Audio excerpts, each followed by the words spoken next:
Look at my notes. All right. All right, so this is my first time doing this podcast thing. I'm giving it a shot. Episode 1, I just wanted to give a little background on who I am, what I'm doing, why I'm doing it, and hopefully we can make this into something that's on a regular basis. So of course, y'all know what to do on YouTube. Comment, like, subscribe. I really want to take Str8 Up Entertainment in a different direction with this. Of course, I'm going to be shooting music videos on the channel, but I want to just switch it up, add some other content, and just share the information and just some of the conversations that I've had over the years in podcast form. So y'all make sure to like, comment, and subscribe if you like this content. Also, let me know if you want me to talk about any particular content. So like I said, this is my podcast. So, welcome. I'm OneNine, Brandon Singleton, Mr. OneNine. If you want to go way back to 2001, These Social Drugs. But this podcast, it's been a long time coming, and I've actually tried to do something along these lines for a while. Let me hold for a second. Do me a huge favor. Come to that screen and touch on the screen. Touch on my face on the screen. Get the look on the front. Yeah, just touch on my face so I can track my face. Thank you. All right, make sure I'm in focus. That's cool. Thank you. But yeah, I've tried this in many different ways. I've tried doing documentaries and just different types of shorts, and most recently I was putting out Str8 Up Entertainment docuseries via Reels on Instagram, and I was like, there has to be something, just a better way for me to do this. So here's the podcast. So my goal is to create something that's useful. I want to talk about things like particularly making money in entertainment, networking, how to we're all in this trying to make it, trying to go to the top. So I not saying that I have all the answers, but I feel like I have some valuable experiences to share. Also, if you want to skip around, feel free. There, look in the description. I'm gonna put time markers to where if you want to just jump to right whenever I'm talking about a particular topic, look in the description and you'll be able to jump to a particular time. So, without further ado, let's go ahead and get started, I guess. I'm going to start with just an introduction to myself. I feel like this is the very first time on my channel that I'm talking about me. I have over 1,000 videos, been doing this for Str8 Up Entertainment actually turns 12 years old in just a few days, and I've never even put myself on my own channel. So I want to start out by talking about me. Who am I? Brandon Singleton, a guy from Baton Rouge, born and raised out here in Baton Rouge. Not going to get into, all the childhood stuff, but I got into music whenever I was in high school, and I got, excuse me one second, my dogs are hungry. One second. So yeah, I was born in Baton Rouge, Baton Rouge, Louisiana. I started in music when I was in high school, playing the piano. And we had a piano. I never forget Dr. Walker at Broadmoor High in the piano class. They had a big digital piano that was brand new, and you could record multiple tracks on it. And so I would go there and I would, lay down a keyboard track, and I'd lay down some strings and lay down, they didn't even have drum kits, but I would, that was my first time doing multi-track production. And from there, I was going to Bethany and World Prayer Center Church, and I was in a church group with Gus Make My Beats. And he actually heard some of my tracks. He was like, hey, they got this program that I use. It's called Fruity Loops. You can do all what you're trying to do, what you're doing on the keyboard, you can do that on Fruity Loops. And he gave me a beat pack. I think it was like 50, 100 gigs worth of samples. And that was my first time ever getting into production. So when I was in high school, I was like, dang, this dude Gus, he out here selling beats and making beats. And on this program, I can use my newly found piano skills and become the next Timberland, the next Pharrell Williams. Those were some of the people I looked up to. Then when I graduated Broadmoor, I went to LSU for music. LSU School of Music. I got accepted into in 2005, and I attended for 2 years. During that time, I was I guess trying to experiment and find my what my entertainment identity was. And during this time period is whenever MySpace was hot. So I was on MySpace. I was going to school. I was networking, and somewhere along the lines, I got my first digital camera when I was working at Sears. And from there, I started doing interviews. The interviews turned into me networking with artists around the city, and I decided to do a mixtape called Up Next. What's happening, boy? It's your boy T Brown checking in for OneNine on the Up Next Mixtape. You dig? What up, man? It's your nigga Black Casby. You heard me? I'm on that Up Next Mixtape Volume 1. Now, Up Next was basically my way of just putting out there the artists that I was coming across on MySpace. I was like, I didn't even realize that at the time that there were so many people in my own city that had this much talent and that were actually making music. And that was pretty new to me. So I was like, let me try to find people and find a way to where they can benefit from being on my platform, which was the mixtape. So at the time I got artists like Il Deuce, JB August, Kevin Gates and Boosie. He actually put his single Get in the Way, the remix, on my mixtape before he released it. So that was a lot of love. It's your boy Kevin Gates on the Up Next Mixtape Volume 1. And the reason I appreciate the Volume 1 mixtape, the Up Next mixtape, because it gave me the exposure and it let me reach other places that I just can't reach by myself. And we had a listening session and a kind of like a meeting with all these artists together at B-Lo Studio. And I feel like looking back, the project didn't do much of anything. The project was, it wasn't on the radio. There was no buzz about it. But what it did do was that it introduced me to a lot of different artists as a connector of people. It was like, oh, wow, okay, this project might not be a commercial success, but here's this guy, OneNine, that you go to who does media and videos and all this stuff. So I feel like, and I didn't know at the time, but that really was setting me up for my entertainment identity. Like I said, during this time too, this is prior to me shooting music videos. Yeah, I had a little point and shoot home camera to do interviews, but at this time I was making beats and trying to sell them, and I was recording people. I had a mobile setup with my laptop where I would, go to people's home and set up my laptop. Got jacked in Easy Town, but I'm gonna talk about that later. That was the one and only time, by the way. But let's see. After the Up Next project, I did. It introduced me to a lot of different people around the city. One of them being D1, who's actually currently still a rapper now. He's still out doing his thing. Major shout out to D1. But I met D1 around this time. He was a up and coming LSU grad. He was a teacher. He was really passionate about rapping and everything that he was doing. And I wanted to work with him. So I ended up doing his album artwork. He got professional photo shoots, and this was my first time I was getting into graphics at the time, and I did his album artwork, and we kind of established a relationship to where I was like, hey, I really can handle all of your media. I can do your business cards. You're going and doing shows. Let me do the flyers for the shows. So that way, even if the promoters have, ugly flyers, you're always going to look good because I'm taking care of your flyers. And, I ended up doing his first several websites and all of his initial merchandise, the shirts, the One Man Army shirts, and the, all the different things that that come along with being an artist. Also, there was a girl named KD. What's up, everybody? It's KD, Trill Ent's KD, who got signed to Trill, and I did her first interview. In an interview with OneNine, we're doing it real big. I hope you're not recording this because you know what? I'm gonna act so silly. And that got me an internship with Trill Ent. So I'm working with D1. I'm working with local artists. I'm recording people. Now I'm 18 years old and I'm an intern at Trill Ent.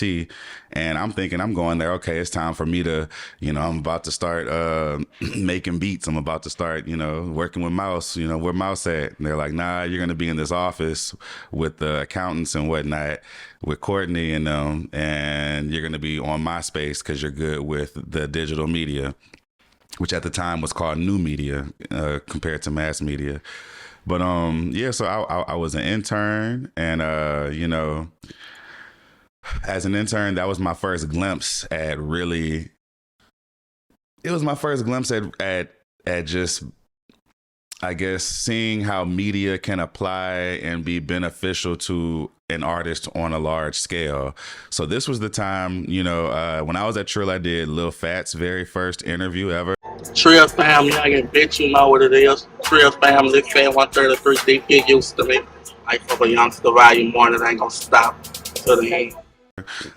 This was whenever Savage Life 2 was coming out. I got to witness the behind the scenes meetings and conference calls, and it was a $2 million budget, and I got to see how that budget was being allocated. And I was all on MySpace whenever y'all were chatting with Webby or Boosie or several other of the Trill Ent artists. You were really chatting with Teenage OneNine, so it just gave me a really good insight into how just the game works. Now, I don't know. I'll never forget one moment whenever I was working there. Turk and Mel, the CEOs, and Courtney said that, hey, Turk, wants to talk to me, wanted to run it with me. Now, I've been there for a little minute, but I never talked to the CEO yet. And I go into the office, and there's no, it ain't no smiles and dap down and all that. I just had a seat. And he looked at me and he said, you see how on our chain it say death before dishonor? We mean that shit. And I was just like, it was I don't know, it just stuck with me, and I left, and I was like, okay, cool, But looking back, I really feel that I really feel that moment. I ended up getting fired as an intern because I sent an email because I was working with KD. She was a singer, and I told the CEO that you need to have her in the studio like this, not knowing that, look, I'm just a little 18-year-old nigga on the come up telling somebody who's built an empire what to do with their empire. And even if I felt like I was correct in that moment, like, nah, that, got to stay in your place. You have to work up the ranks. And, they ended up hiring me shortly after, I believe, less than a year later. They ended up hiring me as the new media director for Trill. So I feel like that whole experience was just pivotal in my whole career. It really got me started. After Trill Entertainment, or really during Trill, towards the end of it, I got into a band. I started a band, called Second Story. It was myself, the Thomas brothers, and we had several drummers, but mostly Deg Lapoma. Shout out to those guys. And with the band, I play keys, I play guitar, and we did cover music. And my goal with the band was to get to a point to where we could sustain it, get paid gigs. I had a connection with D1, so some of our first consistent shows were with him, playing behind him at Jazz Fest, at House of Blues, and various other, the Republic in New Orleans, all type of venues. We got a regular gig at Salsaritas, a Mexican restaurant, where we were getting paid, I think, a couple $100 plus tips, and so that was a weekly gig. And from being a band, the experience that I remember that really changed me was our first professional photo shoot with a nationally accredited photographer, Joshua Aaron Stringer, Jazz Productions. So I did ended up doing his logo and his media and whatnot, and we got a photo shoot for the band. And I just remember like what it felt like to have a professional taking your pictures, and the anticipation, waiting for them to edit, and you finally get their images back. I don't know. I feel like that was a transformative experience, just going through that. Now with the band ended essentially with me getting kicked out by the Thomas brothers because I smoked weed and I was late for our band practices, even though I was the one that started the shit. And how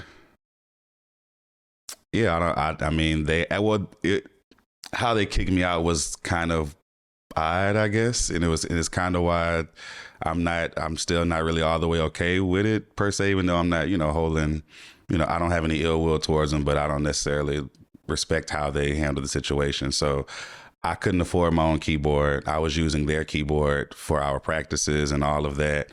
And one day they were just like, hey, can we come grab our keyboard, and we're gonna be in touch. Yeah. We're gonna perform with the church, and then we'll just stay in touch. And then they just grabbed their keyboard and they never called me again in life. And I just saw them for the first time in probably over a decade and a couple months ago. Nonetheless, that was a transformative experience, learning how to work with a group, what it's like being an artist and dealing with people and wanting to make it to the top with people. I feel like after that band experience, I knew that going solo was going to be something that that's going to be OneNine's pathways, going solo, because all this group shit ain't it. So after the band, now this was also, so that was maybe around 08, 09, around that time. If I go back a little bit to 06, whenever YouTube first came out, I started my first channel where I had all my interviews and all that. I was also doing a little series called Play Like Lauryn Hill. Hello, my name is Brandon, and I'll be starting my series on how to play guitar today. Where I would, play the guitar and show people how to play the guitar like Lauryn Hill. Fast forward to, a few years later, after the band, I get a phone call from Lauryn Hill's people. And you have to excuse me. I'm just a little kind of shocked at the whole, situation. So I'm just trying to. You emailed us. You didn't expect a call back, huh? I really didn't. Her management, and they said they wanted to set up a Skype call with me because she was looking for people to, whenever she traveled, she likes to have people already in certain regions to play with her. So I was auditioning to be the keyboardist in her band. And one thing that stuck out was whenever she spoke, she mentioned she wants to work with people she would describe the kind of people she wanted to work with. So I'm like, I've always wanted to work with Lauryn Hill. I'm all of what she wants. I know it. She was like, I need somebody who's talented. I'm like, check. She needs somebody that's, dedicated and on the same mission. I'm like, check. We on the same mission, and then she was like, but most importantly, I need someone with a platform that's able to, to mobilize and to take, their ideas to another level. And at the time I'm like, dang, like, okay, I have all this desire and want, but I'm just, a 20-year-old person, I don't have any platform. I'm just another person. So I need to figure out a way to where my platform can matter. And from there, that was whenever I started my first LLC called Media Addict, which was a graphics design company in 2010. And it was specifically for that purpose. It was like, okay, she said that in order to make a difference, in order to really, make a difference in when you have this type of vision, when you have this type of desire to do greater things in your community and in the world, you have to have a platform to mobilize it. Otherwise, you're just another voice. So in Media Addict, I started doing graphic design and flyers, posters, brochures, logos, business cards, all that type of stuff. There were screens in the Mall of Louisiana. And if you saw the ads that were on there, the little motion graphics, I was the one that was doing the designs. There was a company called Idea Development. Shout out to Keisha. They later ended up managing Quarters and The Grime. And they employed me and they interfaced with clients, and I handled all their designs. Also, shout out to Latrice Griffin with Power Move Management, Alvion as well. And they also were a business that went out and got clients, businesses, companies. They would put together packages that would include a media portion, and they would outsource the media to me. So as a young designer, that was giving me just a stream of money coming in from Media Addict. Just a year after that, after starting my LLC, I was approached by some artists that asked me to come hold the camera. And, it was my homeboy's little brother, and they wanted to shoot, their first videos. I was in the market for a camera so I could do ads for my clients and not just graphics. I wanted to get into commercials. And so I was like, okay, this is cool. Let me try shooting these videos. And it was Mook and Josh, and that ended up being the very first music video that I shot. And I used the Media Addict logo at the beginning of the video because that was, my only branding at the time. But I quickly realized that I couldn't mix my portfolio. I couldn't walk in the office with Mook and Josh trying to, sell business cards or a website to Dr. Shannon, so I ended up coming up, really my homeboy came up with an idea for a shirt. He said, yeah, we're going to throw parties. I'm going to get, people to wear our shirts. We're going to get the girls to wear the shirt. It's going to say Str8 Up on it. And so I was like, yeah, that's a cool, concept. And I'll make a YouTube channel and I'll put the recaps on YouTube, and that'll make our events different. So I made my YouTube channel Str8 Up Events, and just called the entire thing Str8 Up Ent. So as I got to doing music videos, rather than make it a Media Addict, I made it Str8 Up and I put it on my YouTube channel. So we did a few events, but we ended up not going in that direction. But I kept shooting the music videos, and the music videos kept going. And let's see. And so, after I worked with Mook and Josh, that wasn't, in Ghost Town. Like, a lot of people started hitting me up like, hey, can you shoot my video? Are you a director? How much you charge? I was like, I really didn't know. I think I charged like maybe $200 or $300 for my first music videos. And, that's how that was in 2011, June 10th, 2011 was whenever I started that channel. Let's see where we at. It's interesting, sitting here talking at length in front of a camera for the very first time. Y'all, please let me know if y'all rocking with this for real. Like, y'all can let me know in the comments if this is what you want more of. Give me a little feedback. Is my head too shiny? Y'all let me. I got my little setup, but y'all let me know what you think so far. So where are we? We were talking about, the beginning of Str8 Up. Now, before I talk about the beginning of Str8 Up and all of that type of stuff, people want to know, hey, what the hell does OneNine mean? And I used to have a little answer I would give people, kind of like a little scripted answer. Basically, if you ask the right people the right questions about, me, you can pretty much piece together my entire life history. Because when I was younger, I used to just talk and tell people about my business. So I was like, but with OneNine, when I came up with that, this is going to be something that I'm keeping for myself because it means something to me. That was my, my deep answer.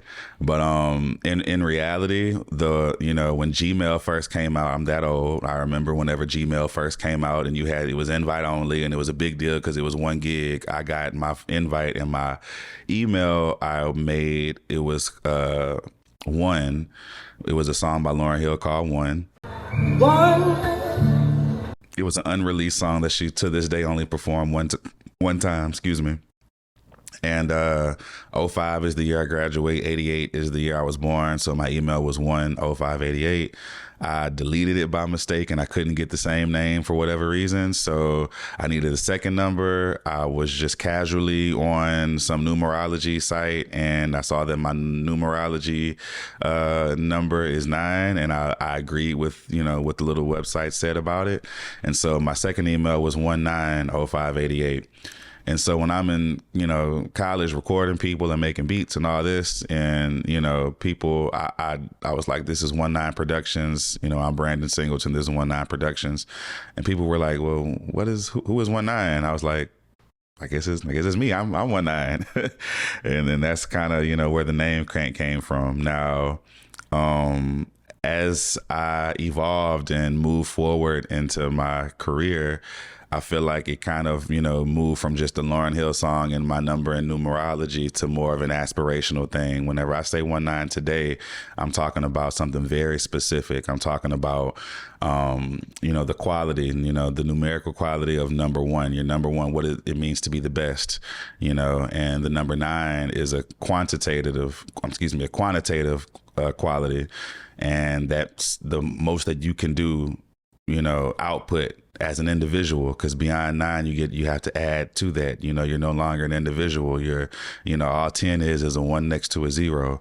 And so OneNine is putting out things constantly at the highest quality while retaining individuality. So I used to just give people a hard time about that particular definition, but people have asked me about it, and I feel like my podcast is an appropriate place, especially the first episode, to explain that. I'm not gonna say it again until episode 100.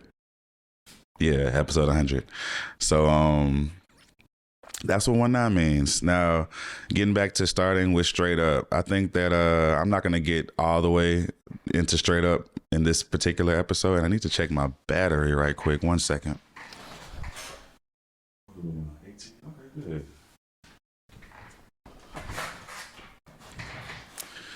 So I'm not going to get all the way into the complete history of Straight Up, but, you know, where we were was talking about, you know, shooting for Mook and Josh and going from events to music videos. Now, I guess one of the things that gets asked to me a lot, especially, you know, I'm a high school teacher. They ask me, what's it like working with famous people? And I think about my motivations for shooting because, you know, from my perspective, I'm not a director that works with famous people.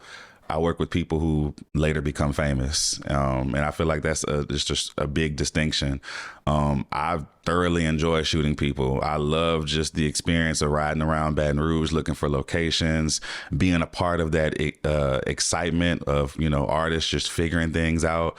I live for that. I love all of that. And so, you know, when I look at, you know, the famous people that I might have worked with, I think the first famous person I ended up working with, or a person that became famous, is D1. And I'm super proud to say that because he literally was just, you know, a peer, you know, an LSU graduate that ended up getting signed to RCA Records. The next, you know, famous person I might have worked with was KD.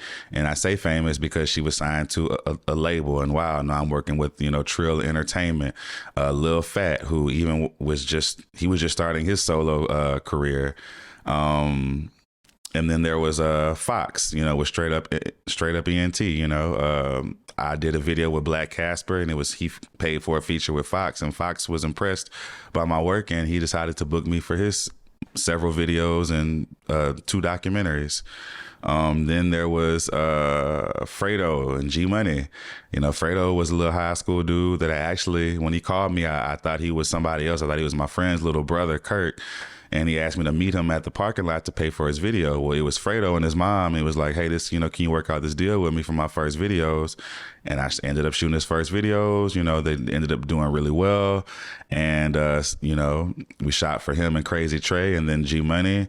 After iPhone 6, or I'm sorry, right before iPhone 6, you know, we did a media deal where, you know, he signed to me and I would essentially handle his booking and all that type of stuff. And in return, I would do his, get a percentage of that. And also I would do all of his media. I was doing his photo shoots and pictures, of course, his music videos. After the iPhone 6 music video, that's whenever TBG entered the situation, and they liked what I was doing with them and what I had built up, and they signed him. And yeah, you know, it was a relatively smooth transition.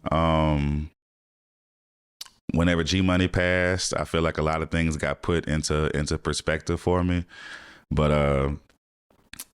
you know, that was also a time whenever Youngboy was still around with the TBG. I don't know the ins and outs of that, but I do know that over there off of Wooddale at that studio, Youngboy, all of them, they were all in the same studio. I'm not sure the affiliations, but I did do his Youngboy's first photo shoots, his first CD covers. He was in his first music videos, was a straight up video. There's just a little background nigga handing Fredo the bag. Hand it to him. Hold on, do that bit over. Wait, we gonna... All right, go. Hand it to him.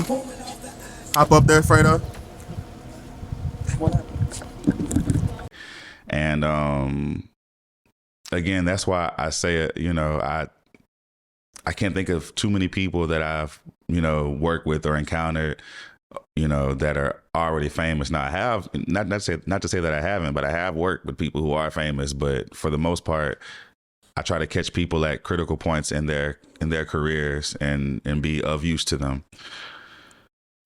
The last thing that I'm going to talk about, and this is really going to lead into the next episode because this is a little easier than what I thought, to be honest. I just, you know, get to run in my mouth, but that's making money in entertainment. That's something I feel really strongly about. Artists don't make money in entertainment. If you're not signed and you've been doing entertainment for more than a couple years, you're probably not making any money at all. If anything, you've probably had to pick up side hustles and whatnot to feed into your career. Your career is not contributing to your income. And I just feel like if I could do anything with this podcast, it would be to enlighten you all on the do's and don'ts of making money in entertainment, especially in music entertainment, especially for artists, because this game is not meant for you to make money. My very first time making money in entertainment was whenever I sold my first beat. And I never forget, I think I sold it for maybe $60. It was to a guy named Sika, who ended up going on switching from gangster rap to gospel rap. But Sika bought my first beat. The first thing I did was I went home and I gave my mom a half, and I was just so excited. And I realized, wow, like, hey, like I can make money from this. But then I realized, oh shoot, I have to, that's just one person. If I want to make money, I have to like sell to hundreds of people. And I ended up, long story short, not being able to sustain myself from selling beats. That's why I got into recording people. That's when I learned how to edit. That's when I learned eventually how to do videos. And the moral of the story is that in entertainment, it isn't always about what you are interested in or what you love and all of that. It's about finding what you're good at, whether you love it or not, and then finding a need where you are and fulfilling that need. Again, I'm not gonna dive all the way into that. This really was my first episode, and with that being said, I really thank y'all so much for making it all the way to the end with me. I'm gonna end my my podcast here, and like I said, like, comment, subscribe, all that good stuff. Leave me some feedback. Tell me about my shiny head. I'm ready for it. Tell me about whatever, if there was something that, you want me to go a little further in, all that good stuff. But most of all, thank y'all so much for, being here, being on my very first episode. Y'all are the day ones. You are the ones. And I'm out.